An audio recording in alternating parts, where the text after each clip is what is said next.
You go across, again, this has been converted to numbers and letter. B is the second letter in the runic alphabet, F, U, thorn, O, R, K, and so forth. And you can see it's the letter U. So that's a confirmation that 1401 is the correct date. By the way, that column, the years are 1392 to 1419, and on the 10th row, that's 1401. There's another date at the end of the the front side of the inscription, year, 10th column, 2 ones is 11. So that's 10th column, 11th row, that would be 1402. Now, these are some really amazing features. And if you look, you'll see there's little bars over these runes. That's an I rune, that's a T rune. Here's an N rune, and then we have a G or a K rune with a dot makes it a G. And we also have a bar over the R. Well, these little characters are much smaller than the Kensington runestone. And these bars happen to correspond beautifully with the dotted runes found on a few places on the mainland, directly across from Gotland, which is where there was an abbey that fed many of the Cistercian monks over to Gotland. And we see the dotted runes all over Gotland. But on this particular slab at Ukna Church, where they found the dotted R, that was one of the examples I talked about yesterday, 7 of the 8 barred runes appear on just this inscription alone, and they correspond beautifully with the barred runes on the Spirit Pond inscription stone. And I think all it is because these characters are so small that the dots might be confused or missed, and they just used a bar. It was a unique trait, but they correspond beautifully. I don't know how a forger would, first of all, know about these dotted runes, let alone be clever enough to try to be cute here. The A rune, we see the same thing. And on the Kensington runestone, we have some of the A runes have double dots we call umlauts, which changes the A sound. And we have the same correspondence on the Spirit Pond, and they're being represented the same way. Another unique feature of this inscription is the use of double voweling. Here we have double A's, and here we have double O's. This is definitely a late medieval feature. How's a forger going to know about this? I don't know. This is the Norway stone, or we call it the Norway stone, and it says Norwegians, essentially handed over, and that K might be some type of a code or a symbol for an individual or some company or group that back in those days when they were moving products around, they would take a stick, an ownership tag or a stone, and they'd put it in the barrel or put the stick inside the product. This is mine. And what's interesting here is we have the hooked X, but we have something else that's very, very unique and pretty damn rare too. And it's something called an OR bin rune. Now, many of the skeptics have claimed, oh, they just copied this from the Kensington runestone. Well, if they copied it from the Kensington runestone, we have the word Norman. Remember that? Norwegians, N-O-R-R, O-R. Those two runes are separated. Here we have N-O-R, but the O and the R are together in a ligature rune or in a bin rune. You'll also notice that the angle of the bars is going down, and on the runestone they're horizontal. This is not consistent with that theory. And when we go to the island of Gotland at Lea Church, where I found the double dating, in fact this one is double dated as well, we see this same rare bin rune. Here's one example here. Another example right there. This is a very unique and very rare trait. Again, you start to pile up these unique features, the possibility of a forgery really starts to get problematic. The third stone to me is perhaps the most interesting. It's the Spirit Pond mapstone. And when you look at this area, it essentially corresponds with the geography of where these stones were found. And that one word there, right below the little bay there that you see, is the word hop, which means harbor. Well, again, we have the hooked X. But that word means harbor. And Spirit Pond is about a mile away. You go up the old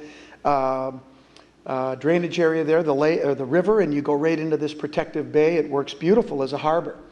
Vinland is on the stone. This is really neat. And then we have the year, 10th column, 11th row, 1402.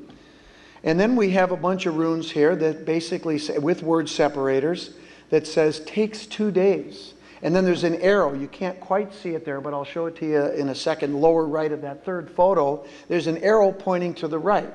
Takes 2 days. Vinland takes 2 days. Remember that. And then on the bottom, I love this word. It basically means permanent positional situation. This is a map. One thing that's very interesting about this map is that the arrow is pointing to the right, which is south. Well, isn't south pointing down on a map? Well, it is today. It is today. But funny, in medieval times, most medieval maps, the south would be to the right, east would be at the top, and north would be to the left. And that's what we have on this map. That's not consistent with a modern forger. Again, we have somebody who's very well educated. This is an example of one of these 12th century medieval maps. Interesting cross, isn't it? You see that we have Europe and Africa aligned east-west, but we know geographically that's not the case. And in this case, we have Jerusalem as the center of the world, which was a common theme back in those days. Well, let's take a look at the other side of this stone, which is absolutely my favorite. We have another hooked X. And this word that we have spelled out in runes essentially means, I'm told, or Sherwin published in Algonquin, it means Middletaki, or good land. Well, interesting. And then we have a bunch of symbols. We have some plants on either side. Then we have a fish, a duck, a deer, an eel, which is a delicacy of the Norse, I'm told. We have what appears to be a native face, perhaps a native in a canoe. We have a bow and arrow, and we have a skin. And then we have a couple of very mysterious characters at the bottom that, to my knowledge, nobody's ever figured out. Well, I spent some time on this, and I was really intrigued by this symbol because I thought to myself, could this be related to the hooked X? It's not the same, but it's similar. Well, something really amazing happened. Do you remember when I showed you that 15th century manuscript yesterday that had the X symbol for A? An amateur researcher, the second guy you saw in the video, talked about Columbus, Michael Zalar. And he asked me to have lunch one day, and he said, Scott, I found something. And he found the X symbol for A. And then I said, where did you get this?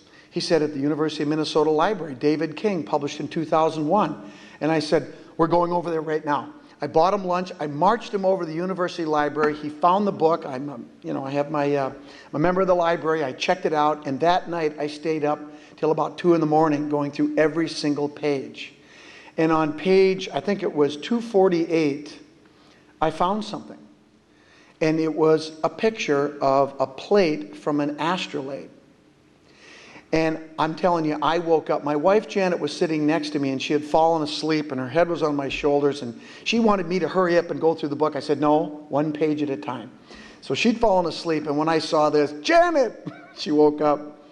But if you'll notice, we have that symbol appears 3 times on this plate. And it's being used for the number 40.